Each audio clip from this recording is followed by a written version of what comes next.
The Tailwind Marketing and Misinformation Engine. Been hearing a lot about this post, and I had to take a look myself. So let's see what about Tailwind is misinformation. And I'm sure I'm being accused of some things in here, because that's the way when people are talking about Tailwind's marketing. So let's take a look.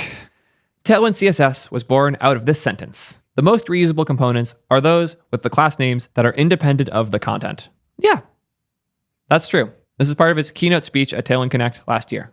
The sentence is from Nicholas Gallagher's article about HTML semantics and front-end architecture. It was a turning point for Adam, the creator and frontman of Tailwind. After reading the article, he was, quote, fully convinced that optimizing for reusable CSS was going to be the right choice. This is an interesting way of framing the goal of Tailwind and the idea of reusability within CSS, because the more things you add to a CSS class, the less reusable it inherently is. And the way Tailwind works, where every class is just one line that binds to one concept, and you assemble those in the components instead, that CSS is being entirely reused in that sense. So this is an interesting framing. Husson pointed out that Nicholas Gallagher is the creator of React Native for Web. He built the mobile Twitter platform for web. He built so many different things in this world, including the React strict DOM stuff that I talked about earlier on stream today. And now he's popping up here about HTML semantics and front-end architecture. Seems like this dude knows what he's doing.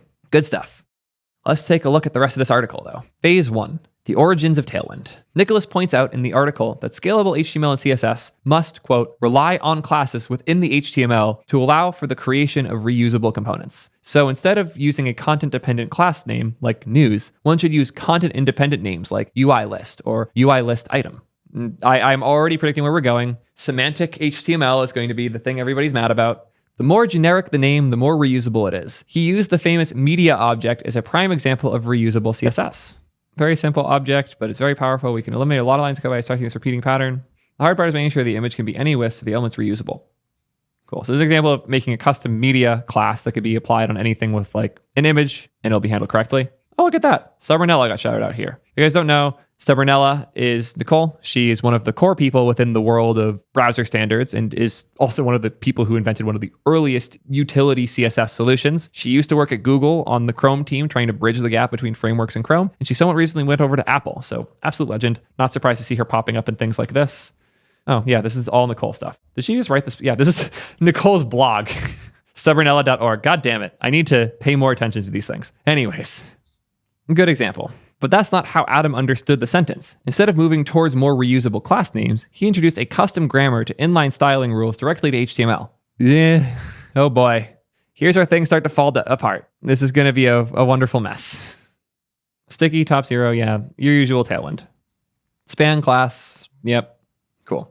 This was quite a big step away from what Nicole was saying, who resisted the idea of coupling visual information to elements, like everyone else in the industry back then. However, in his keynote speech, Adam makes us believe that the language he created was a prime example of Nicholas's thinking. And because Nicholas was working at Twitter, Adam's take on CSS should work for sites small and large. There are like 15 reaches in here at once, and I'm sad because this guy clearly has a good history of where these things came from. And rather than using that to share with us, it feels like he's weaponizing it against something he doesn't like. Oh boy.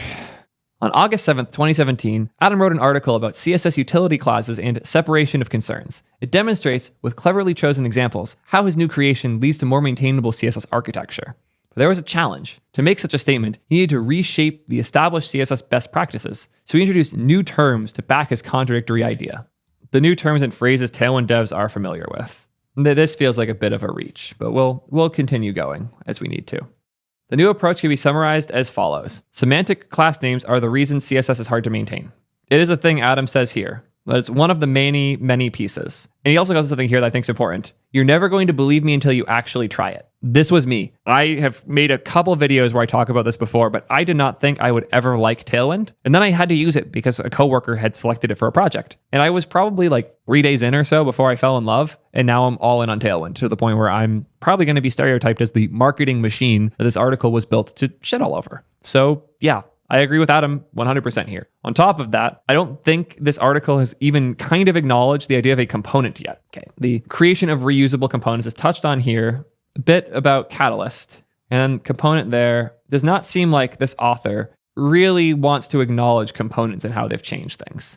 That's going to be an important tone going forward. This is the part that I feel like is a gap between Adam's understanding and this author's understanding that's going to be really hard to cover. The concept of reusability exists at different scales here. The goal Adam had was to make the classes even more reusable, where different types of elements could reuse the same classes, and the types of elements and their reusability would be abstracted by components. So the way that the media example worked earlier was you would apply that class to anything that contained media, which means it solves that type of problem. This contrasts with how most UIs are being built now that have component models, where I don't need a media element to exist outside of my React world. I need a media component that will render things correctly, similar to like the image component inside of Next. These solutions are where those abstractions happen. The reusability within your user interface comes from a component. The reusability of the core pieces comes from Tailwind. And those core pieces are much, much lower level. They're individual lines being applied. The ability to copy paste things between stuff was just brought up by chat. There are so many little powers you get when you build in this way. It is so much more flexible. It's so much easier to debug. It's insanely reusable. I would argue Adam actually took the thing that Nicholas was saying and pushed it even further by letting you figure out where the reusability should live in your project. But by default, everything you write is using these reusable primitives. Adam said semantic class names are the reason CSS is hard to maintain. It's not the reason, but it's certainly a reason. And it's actually a pretty big one. The relief you feel when you realize you don't have to write names for things anymore once you go deep into Tailwind is insane. And I was working in a project that was still using BEM recently and just trying to figure out which classes were and weren't being applied, what goes where, all of that. Those challenges are so crazy that multiple new frameworks have been built just to work around how hard it is to manage lots of named things in your CSS solutions. And again, he's saying these weird, bold statements like it contradicts with all prior work and studies about CSS. He better justify that statement rather than just saying it. Because the problem I have had with a lot of the CSS and specifically the Tailwind fear, uncertainty, and doubt is that they're saying this is bad because standards, but they're not saying why the standards are good. So let's hear what he has to cite here as we go. In his keynote speech, Adam uses harsh words to describe the traditional way of structuring CSS, as opposed to how Tailwind is described. Semantic CSS doesn't scale, it's unmaintainable, and it's fucking bullshit. Yeah, those are all accurate words. On the other side, Tailwind is thoughtfully designed, well-engineered, and meticulously balanced. It's impossible to argue the first part. There's a lot of thought into Tailwind's design, like a truly disgusting amount that is hard to comprehend, which really clicked for me when I read the book by Adam, Refactoring UI, which was written before Tailwind even existed. And it kind of gives you the idea of the things that led him to making Tailwind. Well-engineered, maybe debatable. I would say it's hard to debate that the engineering efforts put into Tailwind aren't incredible. I think that as an industry, we have a lot of respect for the engineering that's gone on in Tailwind. Crazy things like the JIT in the way that the compiler works to generate the most minimal subset of CSS possible for the things your pages are building. In the size of the bundles that come out, both on the HTML and the CSS side, being as small as they are, it's really hard to write CSS in any way that is more optimal than the natural output of using Tailwind. Like it is very hard, no matter how talented you are, to build something where the actual code being shipped to the user is less code than what Tailwind would have produced instead. So I would say well-engineered is pretty hard to argue against. Meticulously balanced, sure, you can have your opinions on, but 5 of the 6 points here I'm in full agreement on, and the 6th one you can debate, but it would be a long debate. Let's see what he has to say about these statements. Old best practices like semantic, separation of concerns, or clean are usually quoted, which is a common way to question the validity of the word. Oh boy, here we go. Unfair or not, this marketing scheme worked. Developers took the new terms and practices for granted and started tweeting and blogging about them. It was a goldmine for Tailwind's commercial business model. Oh no, it just clicked what this is. He thinks Tailwind's a psyop to sell the book. He thinks they're trying to trick us all into not using CSS so they can sell us things. He's delusional. This is going to be very fun. Also, Tailwind, nice. Utility first workflow. Once they started caching, Tailwind wanted to make sure users were properly onboarded and locked into their system. They introduced the utility-first workflow. Tailwind encourages a utility-first workflow, where designs are implemented using only low-level utility classes. This is a powerful way to avoid premature abstraction and the pain points that come with it.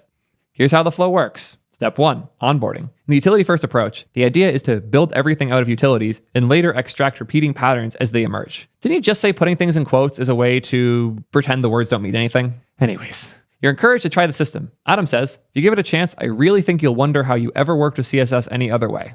Oh boy.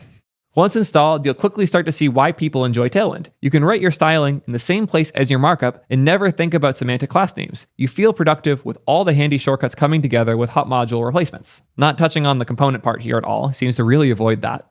Step 2, premature abstraction.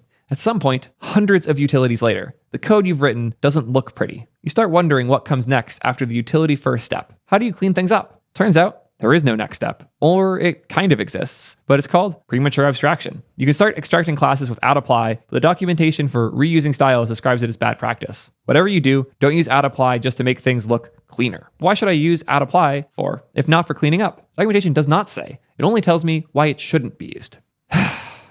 Sometimes it's best to tell you what not to use something for so you don't, and then when you hit one of those rare edge cases where you need it, you can. One example would be an article where you have a bunch of content that's being streamed in from something you don't have control of, where you're not controlling what the H1 has on it. But if you want to apply to all H1s under an article a certain set of styles from Tailwind, @apply is a great way to do that. Maybe you're using web components or some third-party thing that is still using semantic class names to describe sub-elements, and you want to apply specific styles to them. @apply is great for that. The point of @apply is kind of similar to useEffect. If you can get away without using it, you probably should. But once you need to glue Tailwind to something that you don't have control of, that exists outside of what Tailwind understands, @apply makes a ton of sense. But you should only be using it in those cases when you're trying to apply styles to things you don't have control of. That's why it's @apply, not @use Tailwind or something like that. It's meant to be an escape hatch to things you don't have ownership or control of.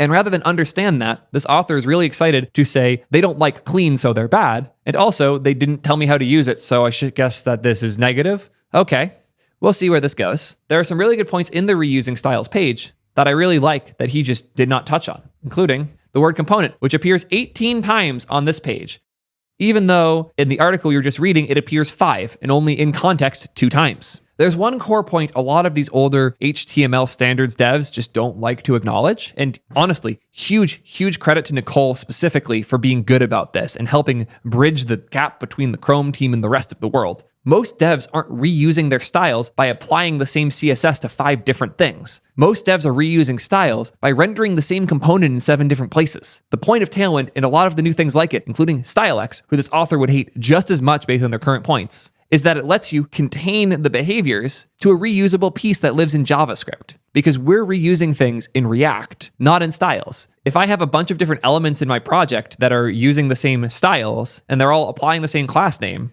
and I delete 4 of them, and I think, oh, I'm good, I can go delete the CSS now. Nope. And what ends up happening is we have a bunch of these CSS classes that we think are being used in places that they're not. And now we're scared to delete or improve or do anything. The maintainability of these code bases where you have reusable components and reusable CSS intermingled in the most chaotic possible fashion results in actual maintenance hell. And while I could honestly almost agree that if we were still in static HTML land, Tailwind would feel like a weird way to abstract. As soon as you recognize that components are the abstraction for reusability and CSS just kind of gets in the way, Tailwind makes infinitely more sense. Infinitely more. So I would recommend checking out the reusing page on the Tailwind site. If you haven't already, there's a lot of good stuff in here. One of my favorites is where they call out using editor and language features. A lot of the time, duplication like this isn't even a real problem because it's all together in one place. The example they give is multi-cursor editing. Let's say I want to change from bold to medium for my top nav here. Instead of having one reusable place that I change one time, I could just use my editor to select all of the instances of font bold here,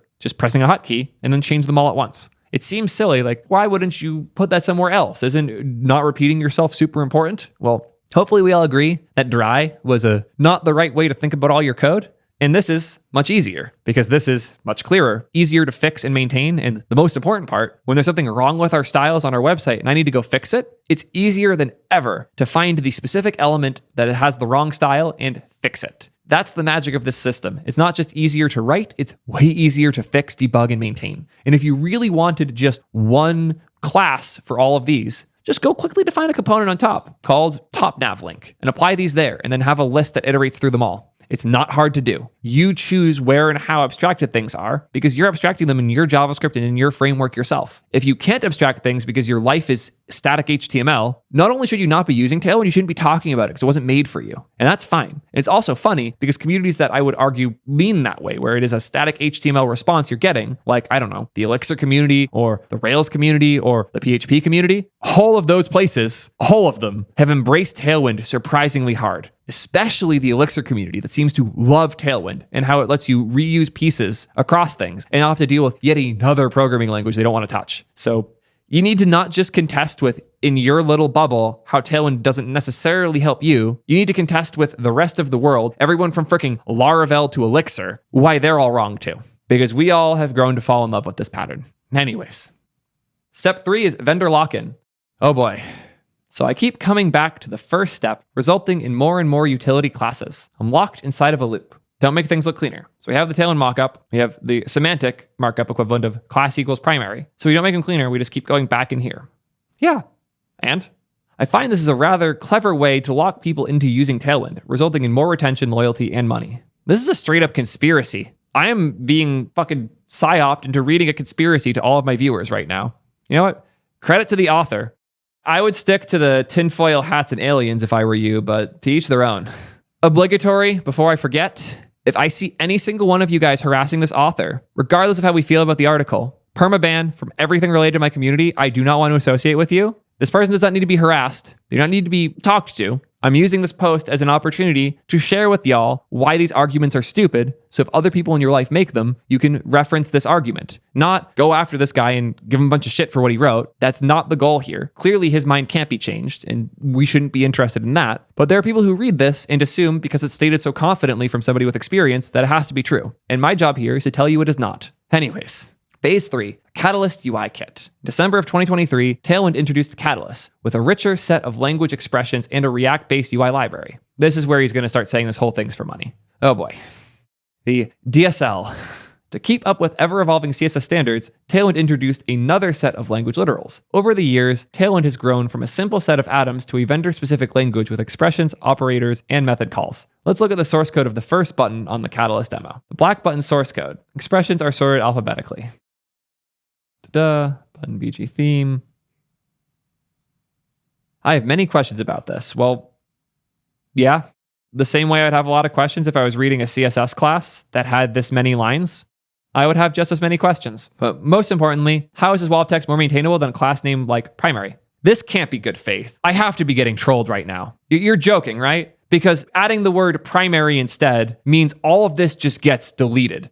Like if you just used semantic CSS, none of this code would have to exist. You're joking, right? This just gets moved to a different file. Hiding code in a different file does not make things simpler. It makes them harder to find and debug. You're just putting it somewhere else and pretending that makes it better. Funny enough, if you want to do that, you can. In fact, that's what Catalyst does. The difference is the file ends in .jsx instead of .css. That's the only difference here. Actually, there's another difference. When you have this in your JSX instead of in your CSS, you can also bind to behaviors next to this stuff. So if you want your button to do something specific, or you want to enforce that this button has an ARIA label, or those types of things, you put this in a component and then you use the component across your code base. The same way you think primary should be reusable across your code base, I think button should be. The difference is one of these things is maintainable, the other is hiding the styles in a different file and then calling it maintainable. Insanity. Have you just not worked in a code base that has JavaScript in it? That's the only reason I could think someone would talk in this way. The only way you would feel this way is if you already have a CSS file, you already have an HTML file, and you don't have anything else. But as soon as JavaScript is involved in the puzzle here, this argument makes literally no sense.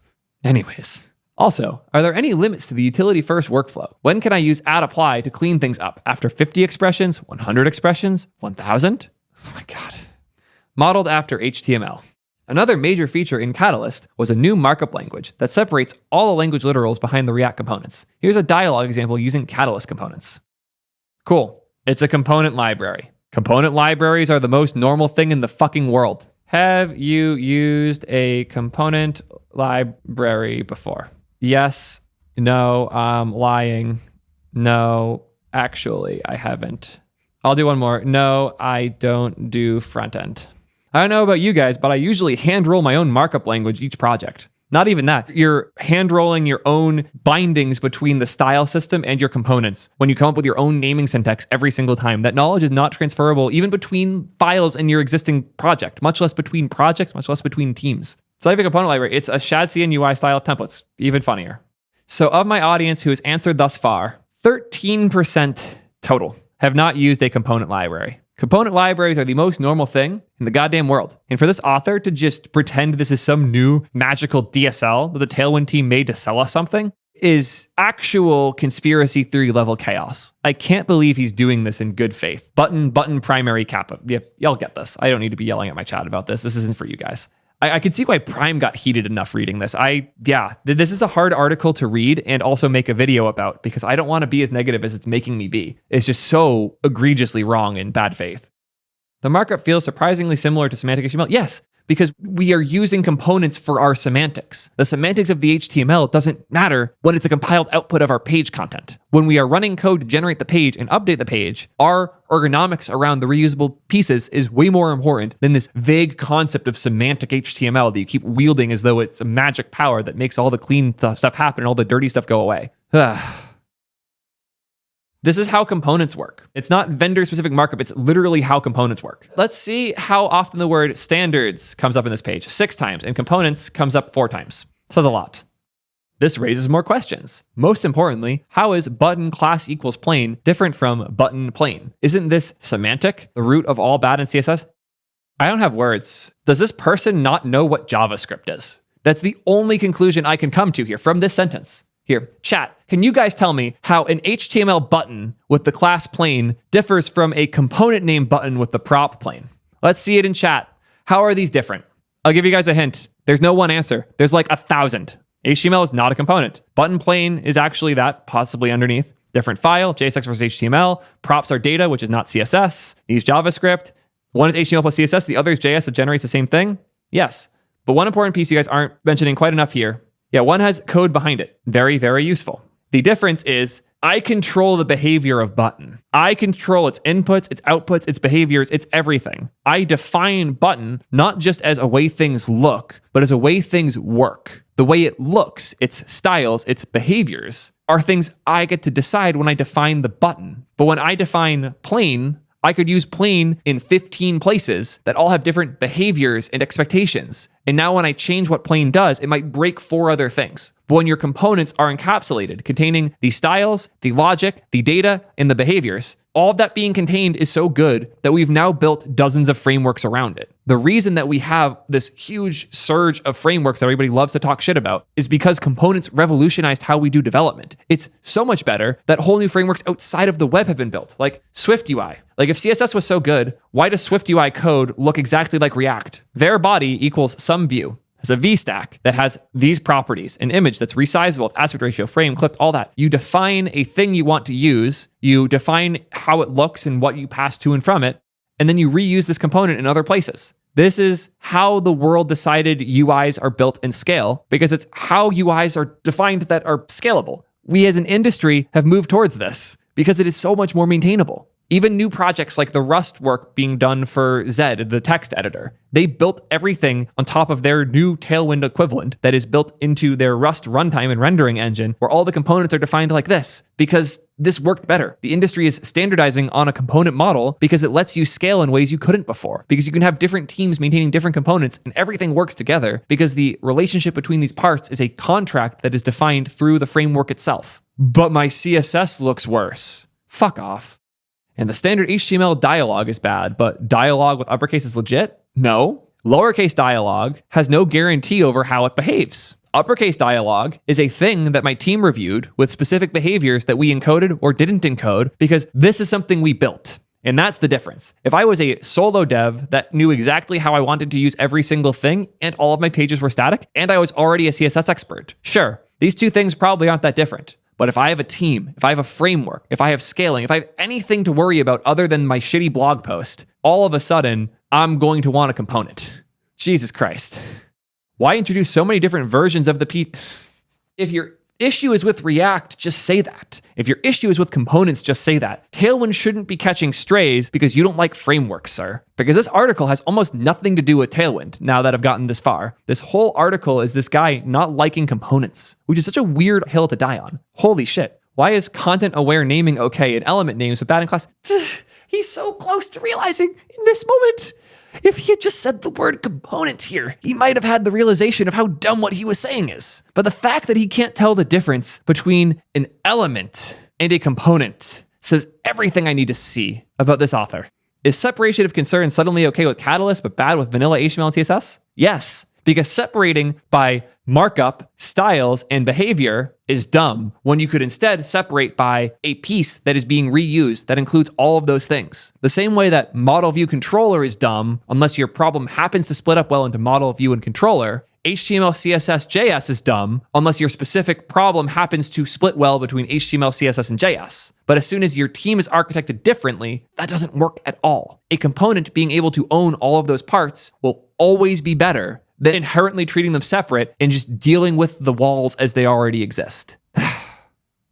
It's clear you're confused. You don't have to specify that. Anyways, I love CSS. He loves CSS so much that he doesn't want anything else going near it. It's very clear.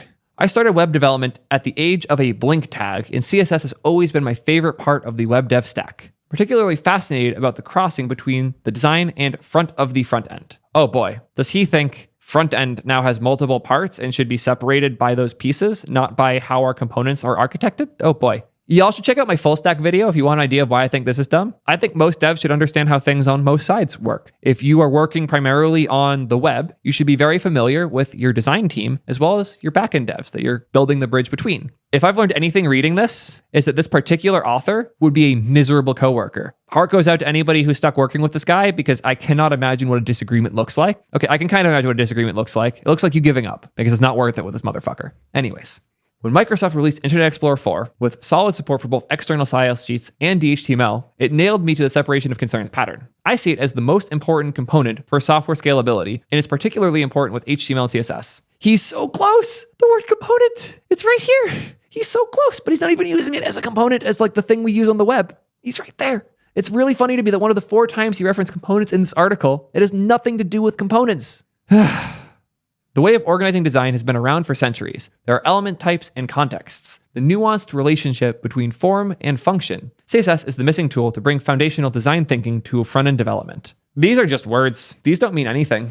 He's just saying things now. Again, he said there was all these studies and things. Where are the studies? Show me them. Don't just vaguely allude to you knowing better than us. This appeal to authority isn't working when you don't even cite the authority. Fast forward to this date, and the solid foundation has almost disappeared. Styling is inlined and CSS is written with JavaScript. There are no element types nor contexts. Styling is flat and not cascading. Global is feared instead of used. We're using maybe 30% of the full potential. I'm not a fan of any of that. This guy still uses double equals. I'm calling it.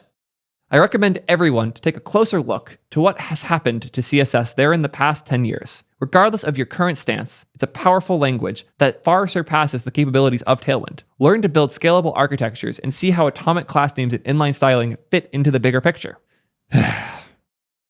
This author seems to think we should learn CSS first, which, yeah, sure. Ready for a hot take? I got way better at CSS when I started learning Tailwind because it gave me the opportunity to deeper dig into the parts and also the subset of Tailwind and CSS that should actually be used. The amount of things in CSS that should never be used for any reason that are just there and documented exactly the same as other things results in so many absurd footguns being hit constantly. Whereas with Tailwind, it's easier than ever to see the classes that they provided, hover over it and see exactly what CSS they're applying and why. This also comes alongside their documentation, which is one of the best resources I've ever found for CSS. Even on the projects where I'm not using Tailwind, I often reference their docs so I can get the exact line of CSS I need to do the thing I'm actually trying to do.